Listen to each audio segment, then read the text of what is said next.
ಯಾವ್ದು ಅವತಾರ ಪುರುಷ ಎಲ್ಲ ಆಯ್ತಪ್ಪ.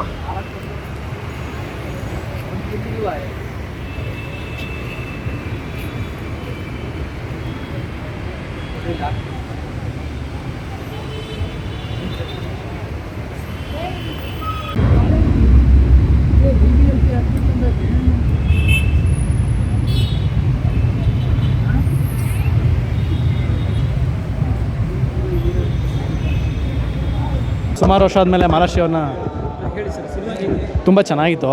ಮತ್ತೆ ನೈಟ್ ಕರ್ಫ್ಯೂಗೆ ಹೋಗಿದ್ದು ಬಂದಂಗೆ ಆಯಿತು. ಸೊ ಸುಮಾರು ವರ್ಷ ಆದಮೇಲೆ ಮಹಾರಾಷ್ಟ್ರ ಮ್ಯಾಮ್ನ ಫಸ್ಟ್ ಥಿಯೇಟ್ರಲ್ಲಿ ನೋಡ್ತಾ ಇರೋದು. ನಾನು ಚಿಕ್ಕವನಾದಾಗ ನೋಡಿದ್ದು, ತುಂಬ ಖುಷಿ ಆಯಿತು. ಆ್ಯಕ್ಷನ್ ತುಂಬ ಚೆನ್ನಾಗಿರೋದು ಆ್ಯಕ್ಚುಲಿ. ಅವ್ರು ಅದಕ್ಕೆ ಫೇಮಸ್ ಅಲ್ವಾ, ಸೊ ತುಂಬ ಇಷ್ಟ ಆಯಿತು. Thank you.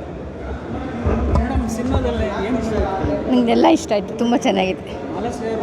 ಹಾಂ, ತುಂಬ ಚೆನ್ನಾಗಿದೆ, ಎಲ್ಲರೂ ಚೆನ್ನಾಗಿದೆ.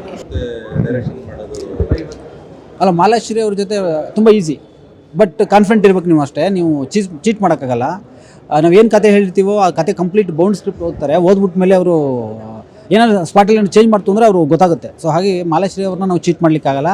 ಅವ್ರ ಜೊತೆ ಕೆಲಸ ಮಾಡಿದಂಗೆ ತುಂಬ ಒಂಥರ ಖುಷಿ, ತುಂಬ ಕಲಿತೆ ಅವರು. ಒಂದು ಅವರ ಸರಳತೆ ಮತ್ತು ಅವರು ಸೀನನ್ನು ತೊಗೊಳ್ಳೋ ರೀತಿ, ಆಮೇಲೆ ಇನ್ವಾಲ್ವ್ ಆಗೋ ರೀತಿ, ಆಮೇಲೆ ಅವ್ರು ಸ್ಪಾಟಿಗೆ ಬಂದ್ಬಿಟ್ಮೇಲೆ ಅವ್ರು ಆರ್ಟಿಸ್ಟ್ ಅಷ್ಟೇ, ಡೈರೆಕ್ಟರ್ ಅಷ್ಟೇ. ಯಾಕಂದರೆ ಅವರ ಅನುಭವ ಬೇರೆ, ನಮ್ಮ ಅನುಭವ ಬೇರೆ. ನಾವು ಮಾಡೋ ಸಿನಿಮಾಗಳು ಬೇರೆ, ಅವ್ರು ಮಾಡೋ ಸಿನಿಮಾಗಳು ಬೇರೆ. ಅವ್ರ ಮುಂದೆ ನಾವು ಏನೇನೋ ಅಲ್ಲ ಅಂತ ಹೇಳ್ಬೋದು. ಆದರೆ ಆ ಡೈರೆಕ್ಟ್ ಸೀಟಿಗೆ ಅವ್ರು ಮರ್ಯಾದೆ ಕೊಡ್ತಾರೆ. ನಾನು ಅವ್ರಿಗಿಂತ ಚಿಕ್ಕವನಾದರೂ ಕೂಡ, ಅನುಭವದಲ್ಲಿ ಕೂಡ ಚಿಕ್ಕವನಾದರೂ ಕೂಡ, ಅವ್ರು ಯಾವತ್ತೂ ಕೂಡ ಆ ಒಂದು ಅಡ್ವಾಂಟೇಜ್ ತೊಗೊಳಕ್ಕೆ ಹೋಗಲಿಲ್ಲ. ಅವ್ರು ಹೇಳ್ತಾಯಿದ್ರು, ಡೈರೆಕ್ಟ್ರೇ ಹೇಗೆ ಮಾಡಬೇಕು, ಪ್ರತಿಯೊಂದು ಮಾಡಿ ತೋರಿಸಿ ಅಂತ ಹೇಳ್ತಾಯಿದ್ರು. ಮಾಡಿ ಕೇಳ್ತಾಯಿದ್ರು, ಓಕೆನಾ ಇದು ಚೆನ್ನಾಗಿ ಮಾಡಿದ್ದೀನ ಅಂತ. ಸೊ ಅದು ಖುಷಿಯಾಗುತ್ತೆ. ಅದ್ರ ಜೊತೆ ಕೆಲಸ ಮಾಡಿದ್ರೆ ನಾವು ಸಾಕಷ್ಟು ಕಲಿಬೋದು ಅನಿಸುತ್ತೆ ಹಿರಿಯ ಕಲಾವಿದರ ಜೊತೆ. ಅವರಷ್ಟೇ ಅಲ್ಲ, ಇಡೀ ಸಿನಿಮಾದಲ್ಲಿ ಮಾಡುವಂಥ ಪ್ರತಿಯೊಬ್ಬ ಕಲಾವಿದರು ಕೂಡ ನೀವು ಗಮನಿಸ್ಬೋದು. ಎಲ್ಲ ಕೂಡ ಅನುಭವದಲ್ಲಿ ಹಿರಿಯರೇ, ಆದರೂ ಕೂಡ ಅದ್ಭುತವಾಗಿ ನನಗೆ ಸಪೋರ್ಟ್ ಮಾಡಿದ್ರು. ಈ ಸಿನಿಮಾದ ನಾನು ಏನು ಅಂದ್ಕೊಂಡಿದ್ದು ಅದರ ಕತೆ ಮಾಡಲಿಕ್ಕೆ